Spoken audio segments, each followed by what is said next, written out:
Vocês vão adorar. Tem tudo que é tipo de ave. Uma maravilha, Gabriel.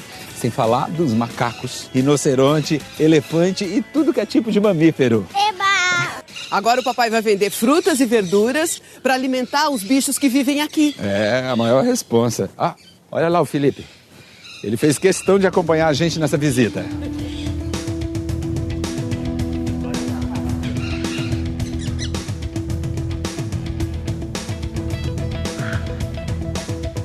Bom, a gente pode observar que tem várias espécies diferentes de aves. Então as aves, elas sofreram várias adaptações durante o processo evolutivo que elas passaram. Elas têm a presença de um bico, elas têm um par de asas e o corpo recoberto por penas.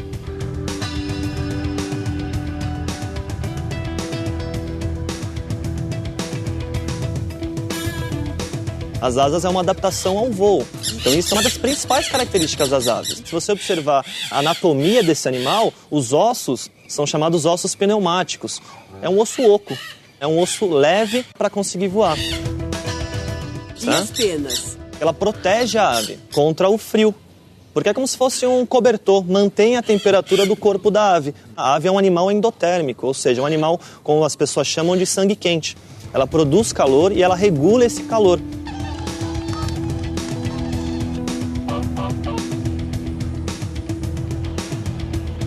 As aves não possuem dentes, elas têm um bico, por isso que você vê aves com formatos de bicos diferentes, porque eles têm uma dieta diferente.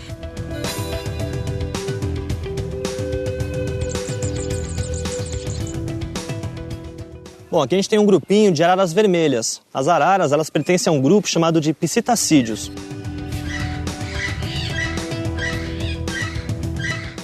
A principal característica desse grupo é o bico, ele tem o bico curvado. E essas aves, elas comem sementes. Então esse bico curvado auxilia ela a quebrar a sementinha. Ela também tem uma língua com papilas gustativas. Praticamente toda forma de alimento que ela encontrar, ela vai primeiro sentir com a língua, para saber se é gostoso. E muitas dessas espécies são espécies ameaçadas.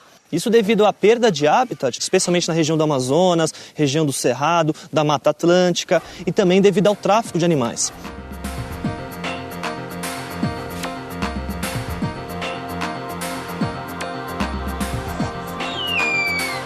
Bom, aqui nós temos um dos maiores exemplos de aves de rapina do mundo, que é a arpia. Arpia ou gavião real. Aves de rapina são as aves caçadoras. Todas essas espécies têm adaptações à caça. A visão apuradíssima, ela consegue enxergar uma presa a centenas de metros. A audição é uma audição muito aguçada. Então ela consegue mapear o ambiente ao seu redor em busca de pequenas presas, roedores, alguns pequenos mamíferos também. Ela tem as patas, que são patas grandes, unhas fortes e um bico muito potente e afiado. E para não assustar o animal quando ela se aproxima na hora do bote, ela tem algumas penas modificadas que vão tornar o voo de uma ave como essa muito silencioso.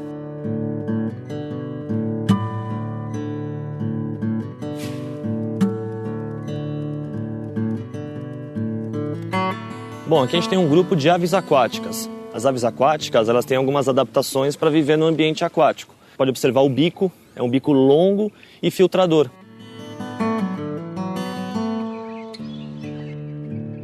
Se a gente observar os pezinhos, é o chamado pé de pato, né? Ela tem algumas membranas, que é uma pelezinha chamada membrana interdigital. Isso auxilia as aves no momento que elas forem se locomovendo nos rios e lagos. E um animal que passa boa parte do seu tempo dentro da água, ele não pode se molhar. Senão ele ia ter hipotermia, né? Então eles têm uma glândula chamada glândula uropigiana que fica na base da cauda. E eles vão passar o bico nessa glândula, vão retirar um óleo e vão espalhar esse óleo por todas as penas. E não é uma característica só desse grupo, essa glândula uropigiana é uma característica da maioria das aves. Isso mantém o corpo isolado, não só isolado da própria água, mas também isolado do frio. Então eles vão arrumando essas peninhas, é como se a gente estivesse arrumando o nosso casaco, nosso moletom. É para evitar que entre vento, que o animal perca calor. Toda ave que tem pena voa, pai?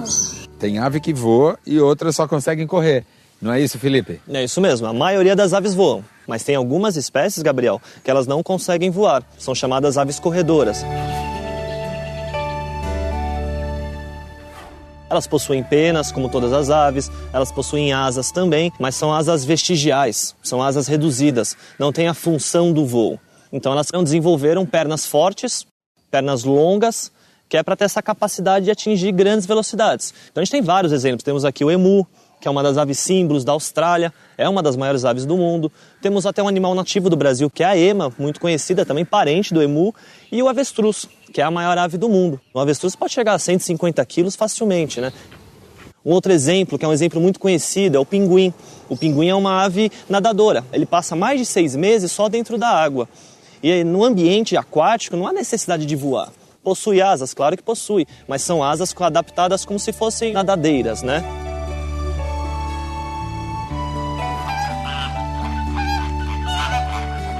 Então aqui nós temos um grupo de flamingo. E a reprodução desses animais é bem curiosa. Se vocês observarem ali, ó, aquilo ali é a área de ninho deles. Eles vão lá, sentam, colocam um ovinho e passam os dias incubando até nascer o filhotinho.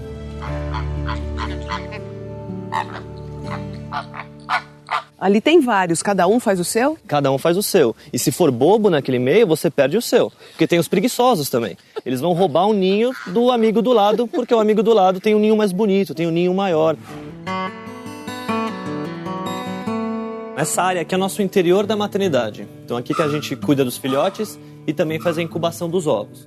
Então essa caixa branca aqui é uma incubadora. Então a gente vai retirar os ovos, vai colocar os ovos nesse interior e vai ter uma incubação artificial.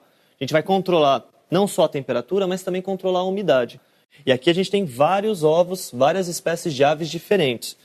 Ó, esse ovo aqui é o maior ovo do mundo. Pertence à maior ave do mundo. Avestruz. Muito bem. Avestruz. Esse daqui é um ovo de avestruz. Aqui dentro cabem 21 ovos de galinha. Esse ovo pesa 1,5 kg. É um ovo muito pesado e muito resistente também. Lá a gente viu os ninhos dos flamingos, a gente falou um pouco sobre reprodução, agora eu vou mostrar o ovo para vocês. É um ovo pequeno até, comparado com o tamanho de um flamingo adulto. Que lindo! O ovo do flamingo, ele vai ter uma incubação de aproximadamente aí 29, 30, 31 dias. Só esse ano a gente reproduziu mais de 20 filhotes de flamingo, todos criados na mão. E para vocês terem uma ideia, um filhote de flamingo ele tem que comer de 2 em 2 horas, todos os dias nas primeiras semanas de vida. Então os flamingos, eles nascem muito pequenos, nascem branquinhos, super pequenininhos. Eles vão crescendo, vão adquirindo uma cor cinza. Por exemplo, esse daqui, ó. Eles estão mais ou menos com 2 a 3 meses de idade. Eles vão passar por essa fase cinza, vão crescer e depois vão ser aqueles animais que a gente viu lá fora. Então, Gabriel, você lembra que a gente viu um grupo de arara lá no começo do zoológico? Então, esse daqui é um filhotinho daquele grupo. Lá tem um casal, eles colocaram o ovo em um ninho, a gente retirou esse ovo e incubou aqui na maternidade. Depois de um tempo de incubação, esse filhotinho nasceu e agora essa ararinha aqui com 3 meses de idade. É um filhotão ainda. Então por que ele tá aqui fora? Então, sabe por quê? É super importante você manter esses filhotes ao sol. Então, todo dia na parte da manhã e no finalzinho da tarde, a gente coloca ela aqui nessa área de solário para ela andar um pouco, tomar um pouquinho de sol, se movimentar, conhecer o ambiente também. Isso é importantíssimo para o desenvolvimento dela.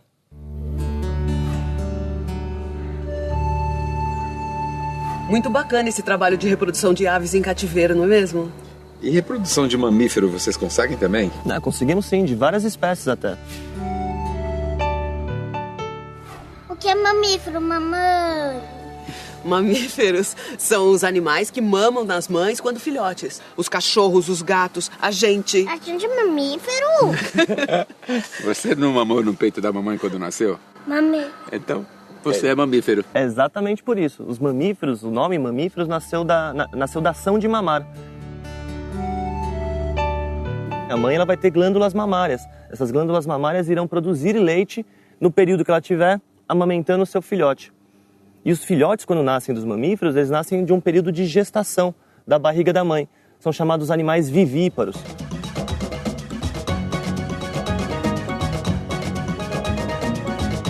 Os mamíferos, assim como as aves, são animais endotérmicos. Por isso que nós temos tanta energia, por isso que nós nos alimentamos a todo momento também, para manter esse calor corpóreo, manter sempre o nosso metabolismo ativo e nossa temperatura constante. E essa manutenção de calor foi muito importante para o grupo, porque os mamíferos conseguiram habitar praticamente todo o planeta. Uma característica desse grupo que auxilia na manutenção do calor é o corpo recoberto por pelos. Então, os mamíferos sofreram várias formas de adaptações. Atualmente, existem mais de 6.000 espécies de mamíferos no mundo.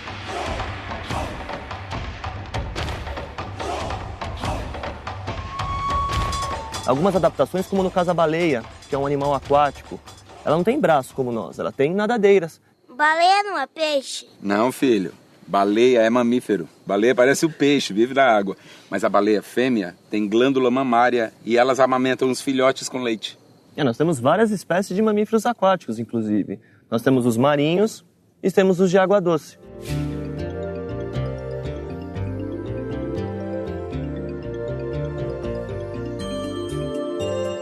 No caso dos marinhos, o melhor exemplo, claro, é a baleia, mas nós temos também o golfinho, e esse grupo é chamado de cetáceos. E tem mamífero de água doce também, são chamados sirênios. Tem mamífero que nada e tem mamífero que voa, não é, filho? Tem alguma... Mamífero que voa? Tem algumas espécies de mamíferos que voam. São os conhecidos morcegos. Os membros dianteiros, as patas dianteiras, se transformaram em asas. Então, os animais são adaptados ao voo. São as únicas espécies de mamíferos que conseguem voar.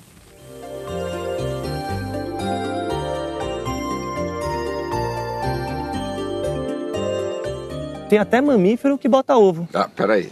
Mamífero que bota ovo, Felipe?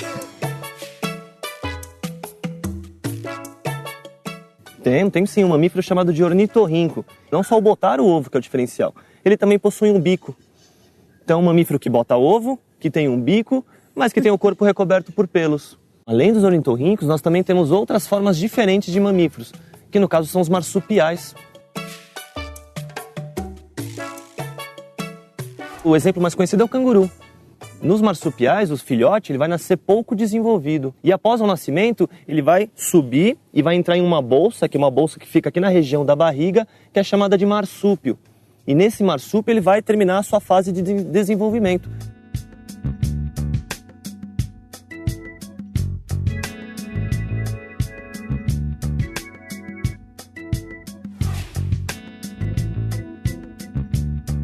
Bom, aqui a gente tem uma paca. A paca ela pertence ao grupo dos roedores. Então ela é parente dos ratos, ela é parente da capivara, que é o maior roedor do mundo. E os roedores, eles têm um par de dentes incisivos que nunca para de crescer. Então eles têm que passar a vida inteira sempre se alimentando de coisas duras para poder gastar esses dentes. E o coelho é um roedor? Não, o coelho não é um roedor. Ele parece um roedor. Mas o coelho ele pertence a um grupo chamado de logomorfa. Eles têm 2 pares de dentes incisivos na maxila superior e somente um par na maxila inferior. Ô, Gabriel! Olha aqui o tamanduá. Aqui é o nosso grupinho de tamanduás bandeiras. Então o tamanduá, ele é um dos poucos mamíferos que não possuem dentes. São os edentados que a gente chama. Edentados? Edentados, isso mesmo. E se vocês observarem as unhas, eles têm unhas desenvolvidas e muito fortes. Então ele vai usar essas unhas para quebrar o cupinzeiro, para quebrar o formigueiro. E aí com a língua, uma língua bem pegajosa, de 60 centímetros, ele vai lambendo e as formiguinhas vão grudando e assim ele vai conseguindo consumir o alimento. Quantos cupins e formigas eles comem por dia? É uma quantidade muito grande. Eles podem comer aí uma média de 35.000 cupins e formigas, né? Não tem como você oferecer a mesma quantidade de insetos, de formigas e cupins principalmente, que esses animais se alimentam na natureza. Essa papa especial vai suprir toda a necessidade que ele obteria na vida livre, né?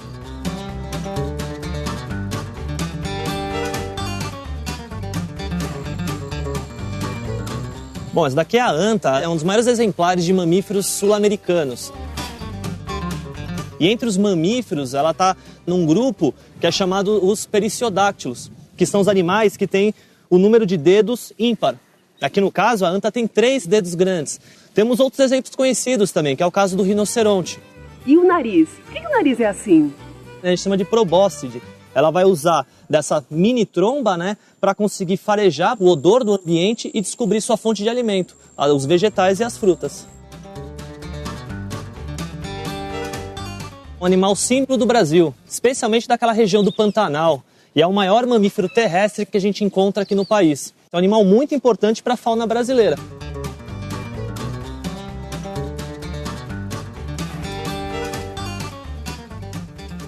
Então, essa daqui é uma girafa.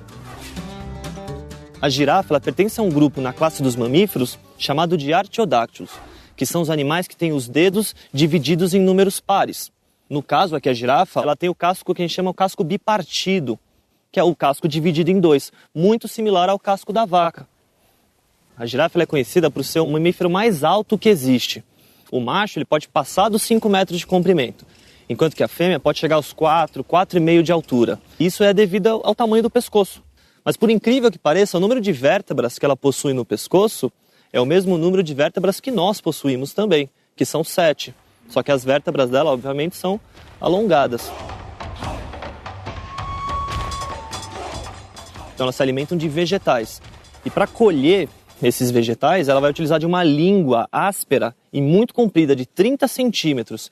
E lá na África, na savana africana, que é o habitat, que é o local de origem desse animal, elas vão se alimentar de uma planta chamada acácia, que é cheia de espinho. A girafa, com a sua língua, consegue se alimentar desse vegetal sem machucar a sua língua. Se vocês observarem bem, ela tem algumas manchas características. É como se fosse uma digital. Cada girafa tem a sua. Nessa área, aqui nesse recinto, é o recinto dos hipopótamos. Nós temos um casal e um filhote de 1 mês de vida. Então são animais aquáticos, eles passam boa parte do dia na água.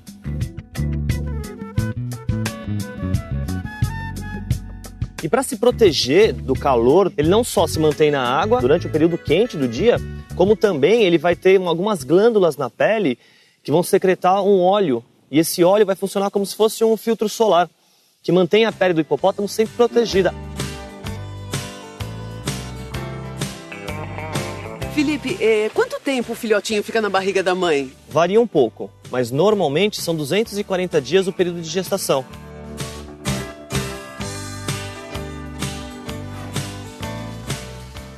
Então, aqui nessa área, nesse recinto, nós temos 2 fêmeas de elefante indiano. E eles pertencem a uma ordem chamada de proboscídeos. Os elefantes são um dos maiores mamíferos que tem no planeta, os maiores mamíferos terrestres. O macho dessa espécie pode chegar a 5 toneladas. E o que diferencia os elefantes dos outros mamíferos, em sua maioria, né, seria a tromba, que é um alongamento do lábio.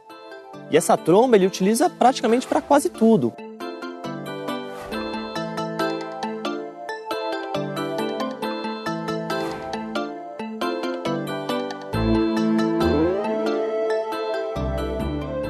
Então, aqui nós temos uma fêmea de lobo-guará. O lobo-guará ele pertence à família dos canídeos e é um dos maiores exemplos de canídeos brasileiros. Ele é um animal símbolo do bioma do Cerrado, que é um bioma muito importante aqui no Brasil. Ele está dentro de uma ordem, que é a ordem dos carnívoros. Os carnívoros, eles têm os caninos desenvolvidos, os molares modificados e isso auxilia eles na alimentação.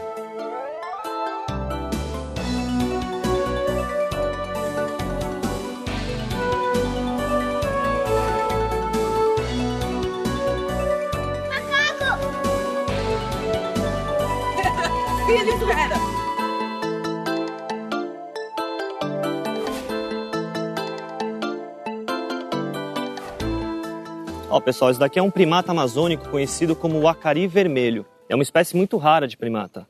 Os primatas possuem os membros alongados. Além dos membros alongados, eles possuem 5 dedos em cada mão e esses dedos com unhas. E eles também têm o polegar. E esse polegar, junto com os outros dedos, auxilia esses animais no dia a dia para manipular objetos. A maioria dos primatas tem a cauda longa e eles utilizam essa cauda como um 5º membro. Mas pela capacidade que eles possuem de absorver toda essa informação do ambiente, eles são considerados animais muito inteligentes, além de ser animais bem sociáveis também.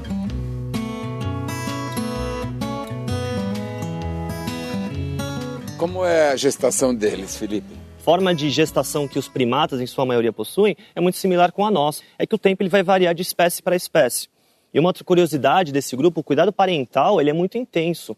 Tanto a mãe, principalmente, claro, como o pai, eles vão ter um cuidado e uma observação em cima do filhote praticamente diários, na amamentação, nos cuidados, na limpeza, na higiene e também nos ensinamentos.